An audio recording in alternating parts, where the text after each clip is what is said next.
Episode 3, 3 in 1 day. It's going to be a marathon, I'm telling you. All right, so far so good. Things are going on. We've had 2 episodes. In the last episode, we added RabbitMQ and we took our message consumer out of process, put it in a separate service, and we're able to show within the RabbitMQ console how that message looks, what it looks like as a serialized JSON message, how the queue bindings and exchange bindings work. And one of the things that I pointed out when I was going through that is that the way we're configuring the request client right now, we're actually publishing the message for submit order and then getting the response back. So you can see when we call add request client with submit order, we're getting that back. Because there's no address specified, it's publishing the message. Now there is an option to actually specify the URI of the appropriate service that is going to process that message. So let's take a look and see how we would do that. In this case, I want to send the message to a queue. I know it's a queue, so I'm going to call it queue : and I'm going to plug in here what I think the name of that queue should be. Well, I'm going to cheat a little bit, and I'm going to use the kebab case noim formatter.instance. I'm going to say consumer submit order consumer. Now this is totally cheating and you will never do this, but I'm going to show it to you anyway, because this would mean that my website already knows who the consumer is anyway and could do it. So I'm doing this purely for demonstration purposes. Don't necessarily do this at home, but certainly can if you want to. I think I got to kill the website. Yeah, because I got to get it to rebuild. So if we'll go back here, we're going to save it. So we have our startup. We have a RabbitMQ. I've told it the URI of the submit order consumer. And now I'm going to go out and I'm going to rerun the website. And I'm also going to see that the host is started. So I haven't done anything to the service. The service hasn't changed any. It's been up and running. It's already listening on the queue. But now I'm going to go back to the UI. I'm going to change this to hello customer, and I'm going to execute the method. And it's going to respond. Sweet. So everything seems to work there. If I go back to my console, I can see that I did a send this time. And you can see I did a send to submit dash order. And in this case, I said bind equals true. Now, it did that because I specified queue : and what bind equals true is going to do is if the exchange or the queue does not exist, it's going to create the exchange, and because bind equals true, it's going to create the queue and bind submit order to that queue of the same name. Basically ensuring that the queue exists so that when the send is successful and the message is persisted in the queue. If I were to go back and kill that and come in here and change this to exchange, save that back out, run that there, go back to my website, say hello friend, execute, hello friend. If I go out here, you can see I called send to submit order. There is no bind, which means that it is going to send it to the exchange.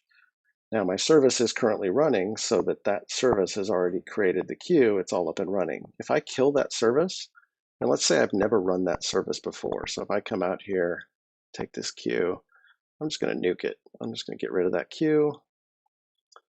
In fact, I'm going to go out to the exchanges and I'm just going to kill the exchange too. I'm just going to basically kill it all. Then I'm going to go out here. I'm going to act like I've never run my website before. I've only put exchange in here and I've passed that name. So now I'm going to run the website. I am not going to run the service at this point. So if I go out here and look, nothing's been created. Everything else is going away. The only queue is that leftover temporary queue from the last time. I'm going to go to the website. and I'm going to execute this command. Well, my service isn't there. Oh, shucks, I forgot to run my service. So I go and I run my service. I bring it up. I run my service. It's going to go out and it's going to create its queue and its exchange and everything. But if you remember from the first installment, when I did that, it picked it up and it read it. And that was because the queue already existed and the binding was there. But this time, the queue didn't exist and the binding wasn't there. And since I passed exchange in the website, it wrote the message to the exchange, but because there wasn't anything bound to it, RabbitMQ discarded that message. It threw it away. It didn't have anywhere to go. So it's gone. So when you think about how you deploy your services, it's really important to deploy your consumer services first, because they're the ones that are actually going to go out and configure the broker topology.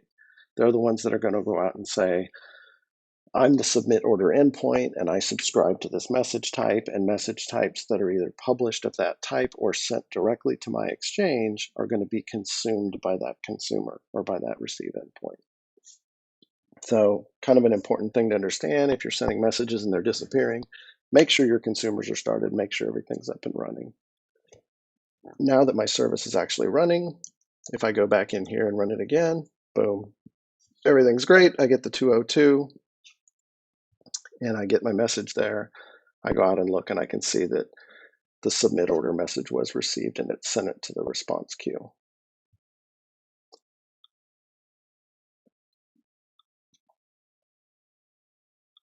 There's the submit order queue with all the bindings.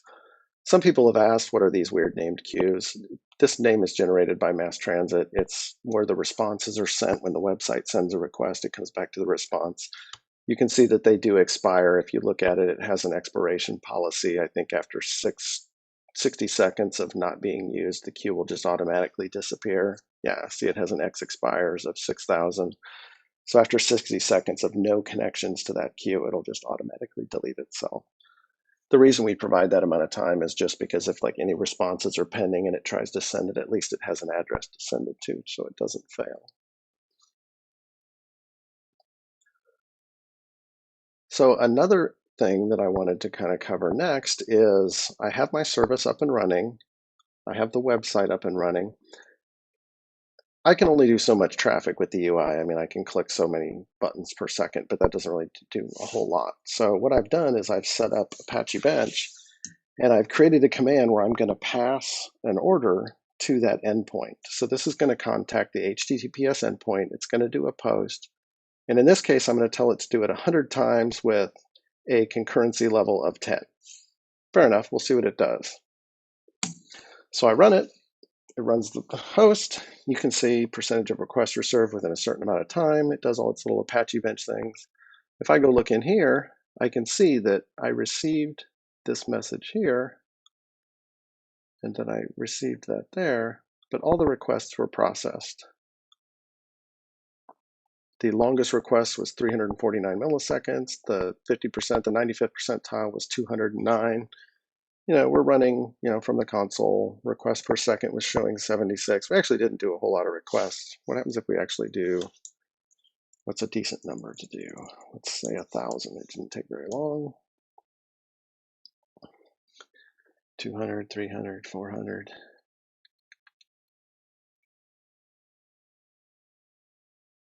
You can hear the CPU spin. So it looked like we did time taken for tests, 85 requests a second. Not super fast. I wouldn't say that it's anything close to what I would expect from this, so I don't know why it's that slow, but it must be something. But what can we do? Let's say we want to make it faster. Oh, that's a good question. Did that actually work? So if I look at my queue, that's a good call out. Someone just posted, it's like, not seeing any traffic in the dashboard. Yeah, why am I not seeing any traffic in the dashboard? So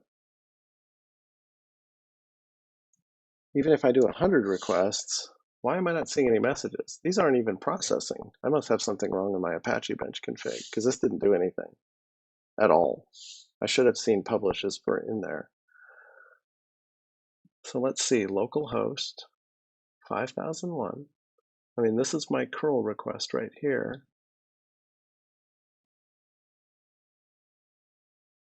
This is the request URL. Why is this not working?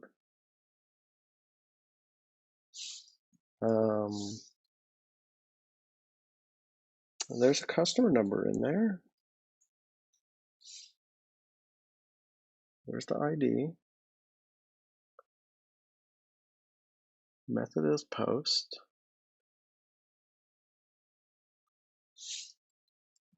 Let's try to put quotes around the URL and see if that fixes it.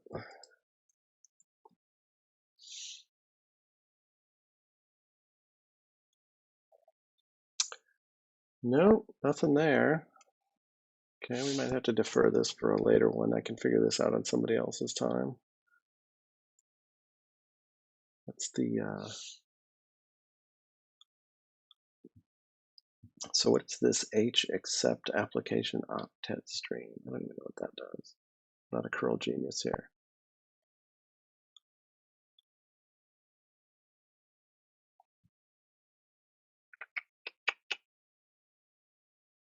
All right, I guess we're gonna let this go for now. We'll try to do the, we'll try to do this another way.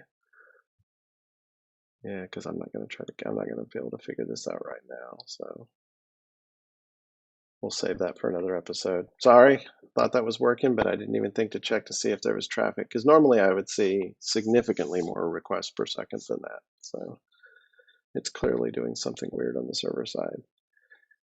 So the next thing I want to kind of cover on here is one of the things that you get with using something like RabbitMQ. So a commonly understood phrase is competing consumer, and I say commonly understood because I know it. But when you have a single queue like submit order, if I go out here and look, I can see consumers, but I only have one right now.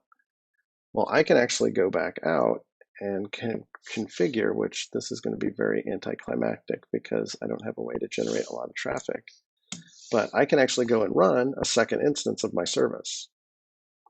And when I fire up that second instance, right over here in the RabbitMQ dashboard, I'm able to see a second connection, with a temporary name. I can see that it's the same application, but just a different instance of it. In this case, the process ID is 10,822, whereas if I go back to the other connection, it's process 10,357. So again, different connections, different channels, different queues, but the same queue, but different consumers. So each one is connected, has a prefetch count. So now if I take my browser and I bring up my UI and I do a few of these, they're going to be going between the different instances, and you can see that this one is receiving, that one is receiving. Let me see if I can shrink this down. So if I do execute, you can see it switches between which one does it. In this case, bottom one, top one, bottom one, top one, bottom one, top one, camera one, camera two, camera one, camera two. Sorry.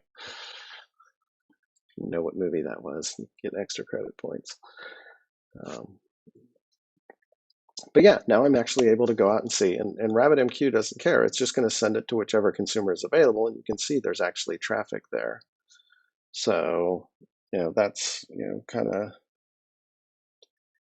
given me something that I'm able to do. Hold on, I'm going to try to get someone to figure out that Apache Bench thing for me.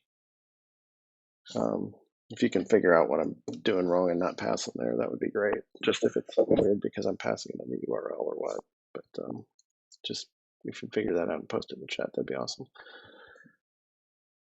But I'm able to do that, and that's competing consumers. So I'm able to load balance across multiple instances of the service, and these could be all running in their own Docker containers because they're all just going to connect to RabbitMQ and do their own thing. This lets me stand up and handle increased load on my servers, letting the broker manage the load balancing between the different instances and the different endpoints. So kind of a cool, nice thing you get for free when you do something with RabbitMQ, whereas normally you would have to put together a load balancer, which, you can do that pretty easily now with Docker and with Kubernetes. It makes it very easy to just create a pool of instances that load balance. But, this is, some way you can do it with messaging as well. So all of that type of stuff is supported for those scaling needs. The website is still there doing its one thing. You could scale that out as well because each website instance is going to have its own response endpoint, and the services are going to respond back to that address. So it's going to keep it consistent.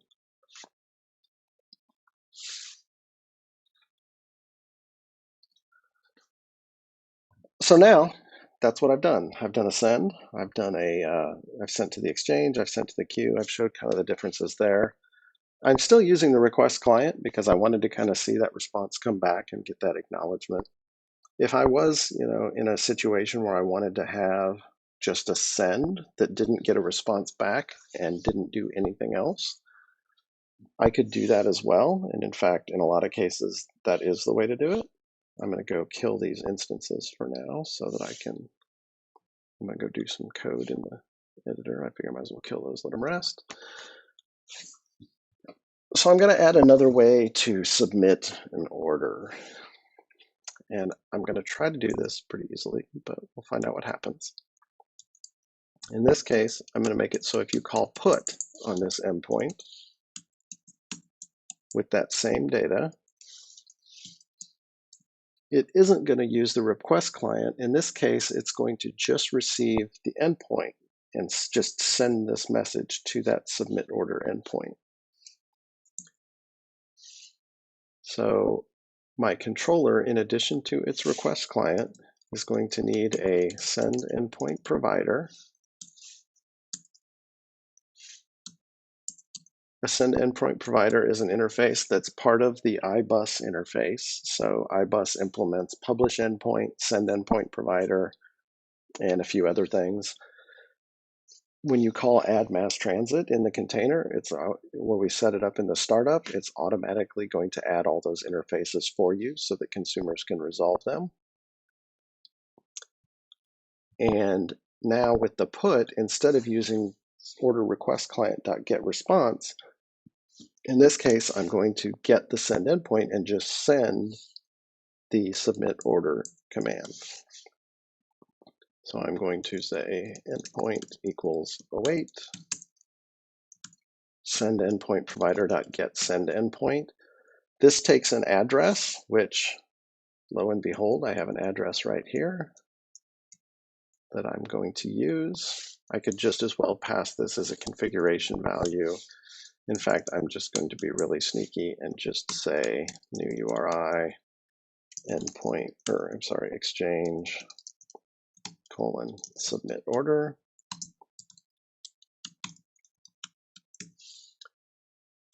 I am then going to say await endpoint.send.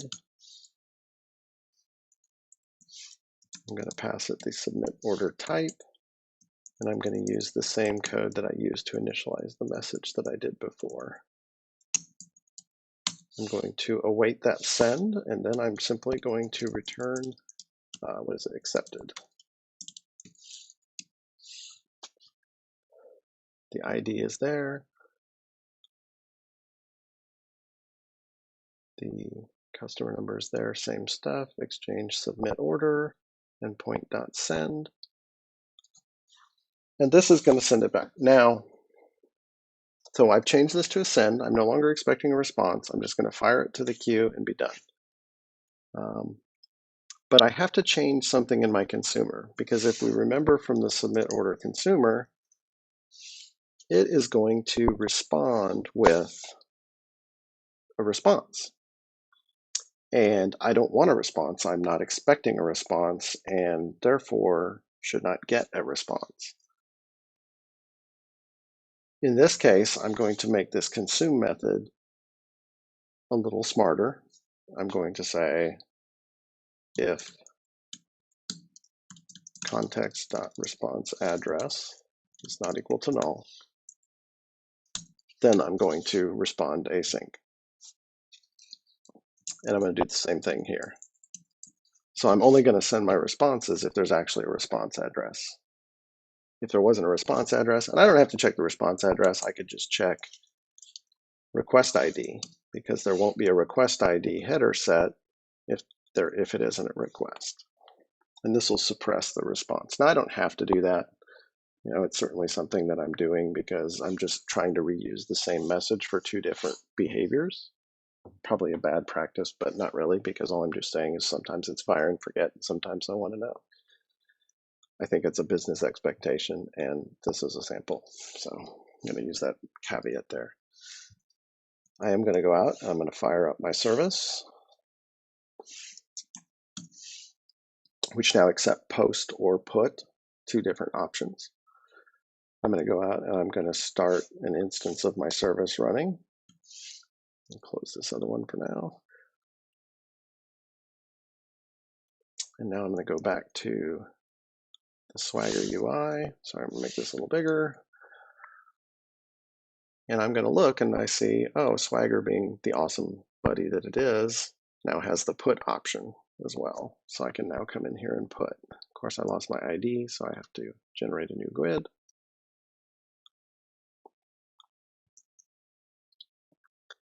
And now I'm going to try the put option. I'm going to try it out. I'm going to put this in here. I'm going to put customer 27. I'm going to shrink this over here so that I can show my service running. Then I'm going to send that. And I can see that here it is. I received my order, submit order, consumer, customer 27, all good. Customer 27. The website did its thing. It returned me a 202 just as I expected. I didn't get any JSON back because there wasn't any. I didn't get a response back. This one isn't expecting a response. It's purely going by the HTTP result code of 202. So that service is done. I think if I come out here and look, you'll notice the only queue I have is the submit order queue. Because no response was necessary and the response client wasn't called, there wasn't a need to create a temporary response queue, so it didn't create it. Keeps the noise down on the broker, all good. I could still fire up multiple instances of my service and it would load balance between the two. Oh, fun. Control-Shift-D. There we go. Yeah.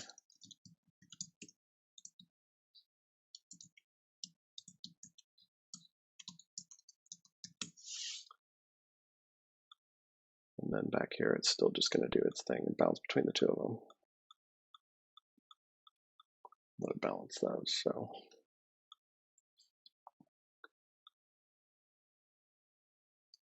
So in this version, I've come up with ways to send versus publish. I've been able to take the request response out of submitting an order and provide an alternative method that doesn't expect a response. I tried to get Apache Bench running and didn't do something right, so I'll have to figure that out and come back and show that in a later version. I've shown the difference between using publish to publish with the request client, which then finds the consumer, and assuming there's only one receive endpoint that receives that message, process that message. I've shown how bind and exchange work when you pass them into the address. If you've been a long-time user of MassTransit and not really seen it, this is fairly new. The ability to specify these short queue names like queue, topic, exchange, queue, things like that.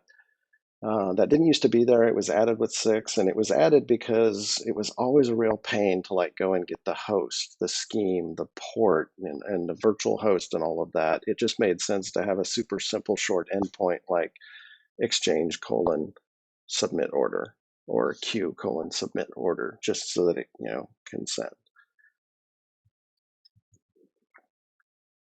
I think it's a lot cleaner, it's a lot simpler, and it just reduces what you have to put in the configuration. And also, if you do use queue instead of exchange, that works on every transport that's supported, I believe. So makes it pretty simple. I don't think I have anything else I want to cover on this one. I know I mentioned sagas at the end of the last one, and I think that's going to be coming up next, but I wanted to get the the difference between publish and send and kind of show how multiple service instances could run. I had hoped to show the perf test. I'll probably do that as a quick intro at the beginning of the next one once I figure it out before jumping right into the Saga stuff. So I think the next thing that I'm going to add to this is actually a Saga that's going to, for every order that's submitted, it's going to keep track of it and allow you to get status back. So that'll probably be the next one, and we'll kind of live code that up as we go. So stay tuned, there'll be more to come. Hopefully this was helpful. It's a little shorter installment, but I think it covered something that really needed to be understood and hopefully provide some clarity. So thanks for joining in, and we'll see you back shortly.